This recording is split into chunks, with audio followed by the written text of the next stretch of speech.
আসসালামু আলাইকুম, কেমন আছো সবাই? আজকে আবার আমি আরেকটা মালদ্বীপের ব্লগ নিয়ে আসলাম। আজকের দিনটাই ছিল লাস্ট ডে। পরদিন সকালে আমরা ওখান থেকে চেক আউট করবো। তো এই সাইডটা ঘোরার বাকি ছিল। আমি তো চট্টু কাছেই দ্বীপের, আমি ওটুকি হালাল করে দেখা ছাড়বো। চট্টু কাছে আমার পুষায় নিতে হবে। এই অবস্থায়ও মনে করো আমার হাঁটার কোনো শেষ নাই, মানে এত সুন্দর জায়গা যে আমি হাঁটতেই চাই না, সে আমি মনে করো এই রোদে পুড়ে পুড়ে হাঁটতেছি। আমার যে কি পরিমাণ ট্যান পড়ছিল তখন, 5 মাসের প্রেগনেন্ট অবস্থায় গিয়েছিলাম, তো আমার ওই ট্যান পুরো প্রেগনেন্সিতে ছিল। ওখান থেকে আসার পর এই ট্যান আমার গেছে আফটার ডেলিভারি, তারও অনেক পরে আস্তে আস্তে ব্যাক করছে আবার স্কিন, মানে একদম যাচ্ছে তাই অবস্থা হয়েছিল। মানে পার্লারে যাওয়া কোনো লাভ হয় নাই। পার্লারে যত আইটেম ছিল, যে ট্যান রিমুভাল, ফেসিয়াল, হ্যান ত্যান, মাসাজ, বডি মাসাজ, হ্যান ত্যান, কোনো কিছুতে কোনো লাভ হয় নাই। বুঝো, রোডটাই তো দেখতেছো কি ভয়ঙ্কর ট্যান পড়ছে। আর আসছি, দেখে যাই। আমার ব্যাপারটা ছিল আমার কাছে তেমন, কারণ এটাই ছিল আমার জন্য first out of country journey. প্রথমবারের মতো আমি তখন দেশের বাইরে গেছিলাম, আর তাও গেলাম মালদ্বীপ। তো ভয়ঙ্কর লেভেলের সৌন্দর্য। এখানে কি যেন একটা ব্লক ছিল, আমার হাজব্যান্ড ঘুরা ঘুরা দেখতেছিল এটাকে খেলে কিভাবে মিলায়। আমি ততক্ষণে শুধু দেখছিলাম আর মুগ্ধ দেখছিলাম, মানে দেখাই যেন শেষ হচ্ছে না। আর কত মানুষ কত রকমের অ্যাক্টিভিটি করতেছে, আমি তো কিছুই করতে পারতেছি না। তো দেখা ছাড়া আর এই ভিডিও করা ছাড়া আমার আর কোনো কাজ ছিল না বেসিক্যালি। দেখছো ওখানে একদিকে আকাশ একদম ক্লিন, আরেকদিকে আকাশ একদম মেঘলা। মানে মালদ্বীপের অবস্থা কেমন যেন, মানে ওদের আবহাওয়াটাই যেন কেমন, একদিকে একদম পরিষ্কার, আরেকদিকে একদম ভয়ঙ্কর মেঘলা। ডুব করে বৃষ্টি চলে আসে, আবার কিছুক্ষণ পরে আবার একদম ক্লিন হয়ে যায়। হঠাৎ করে এমনভাবে অন্ধকার করে ফেলবে, মনে হয় যেন শেষ হয়ে গেল। আমার হাজব্যান্ড দেখতেছে ওই যে ওইখানে, এখন সে খেলা বুঝলো না, এখন ওখানে একটা ব্যানার লাগানো ছিল, ওইটা পড়তেছে, খেলার নিয়ম পড়তেছে।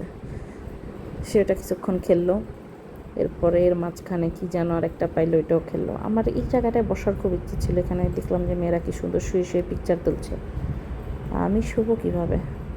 ওখানে গলা সমান পানি ছিল, তার উপরে আমার এটার মধ্যে উঠাই পোকে, আমি সাঁতারই জানি না। যাক, কত রকমের শখ মারতে হলো। যাক গা, দেখে আসছি, এটাই হলো অনেক।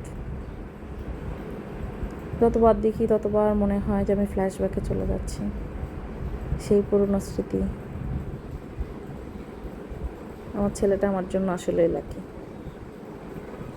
আমার ছেলে হওয়ার আগে মাত্র বিয়ে হলো, আমাদের বিয়ের পরপরই করোনা শুরু হলো। ও মা, এই লকডাউন, করোনার প্রথম লকডাউনে আমার শাশুড়ি মারা গেল। এরপরে 2021-এ যখন আবার লকডাউন দিল, ওই লকডাউনে আমার আম্মু চলে গেল। তারপরে 2022-তে আমি কনসিভ করলাম। তারপরে যে একটু আবহাওয়া শিথিল হলো, এরপরে মনে করো আমাদের আর কে আটকায়,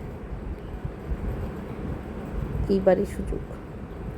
তো প্রেগনেন্সিতেও আমার কেউ আটকাইতে পারে নাই, যদিও ডাক্তারের পরামর্শে গেছি, কারণ 8 মাসের পর আর ফ্লাই করা যাবে না। সো 8 মাসের আগে তুমি যা ঘুরতে পারো, কোনো সমস্যা নেই।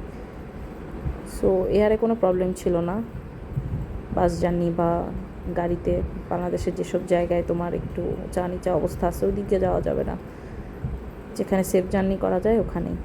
এখন আমি আমার হাজব্যান্ডকে বহু কষ্টে দেখাচ্ছিলাম, ওই যে দেখো ওই দিকটায় আমরা হাঁটবো, কিন্তু আমার হাজব্যান্ড আমাকে কনভিন্স করছিল সকাল থেকে আমি কিছু খাই নাই, একটু কিছু খেয়ে নেই। আমার মনে হয় যে দেখেই পেট ভরে যাচ্ছিলো।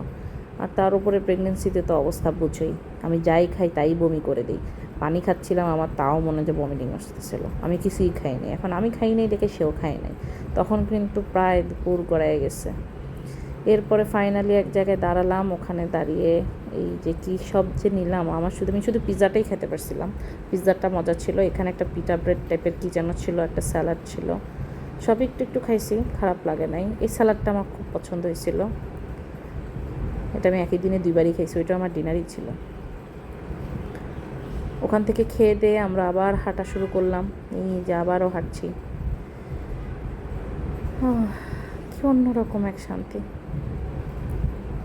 এখানে দেখার যেন শেষই নাই, তুমি যাই দেখবা একটু পরপর সেম জিনিসই আবার দেখবা, আবার মুগ্ধ হবা, আবার ভাল লাগবে। এর মধ্যেই দেখি যে আকাশ গুম গুম গুম গুম করতেছে। পরে ওই যে কি একটা গাড়ি পাওয়া যায় ওখানে, টমটম সমসম, ওগুলা করে চলে আসলাম রুমে। সো আমি তো নিয়েছিলাম ওই যে সি বিচের ওপরে যে কটেজগুলো হয় ওখানে রুম। আমার রুমের সামনেই ছিল সুইমিং পুল, আর দেখো সমুদ্রের পানি মনে হচ্ছে আমার ঘরে চলে আসবে, একদম সুইমিং পুল বরাবর পানি হয়ে গেছে। এই একটু পরপর এরকম ঝড় বৃষ্টি শুরু হয়, সাগর একদম উত্তাল। এখানে শুয়ে শুয়ে যে সামনে সমুদ্র দেখার কি মজা। দরজাটা খুলতে পারতেছিলাম না, কারণ দরজাটা খুললে পানি ভেতরে চলে আসে, কিন্তু এমনি দেখেছি। এভাবে আমাদের সন্ধ্যা হয়ে গেল। সন্ধ্যার পর আর এখানে দেখার মতো কিছু থাকে না। তারপরও ওই সন্ধ্যা হওয়ার আগ মুহূর্তে বৃষ্টি কমার সাথে সাথে আমি আবার বের হয়ে গেছি। এখানে বিভিন্ন রকমের অ্যাক্টিভিটি করবা তুমি, এখান থেকে সব সাইনিং টাইনিং করে তোমাকে যেতে হয়, কিন্তু আমি তো কোনো অ্যাক্টিভিটি করতে পারি নাই। ওখানে স্পিড বোট ছিল, জাস্ট ওই আমার হাজব্যান্ড আমাকে নিয়ে স্পিড বোটে কিছুক্ষণ দ্বীপের এই মাথা ওই মাথা সব ঘুরায় আনলো, এতটুকুই ছিল।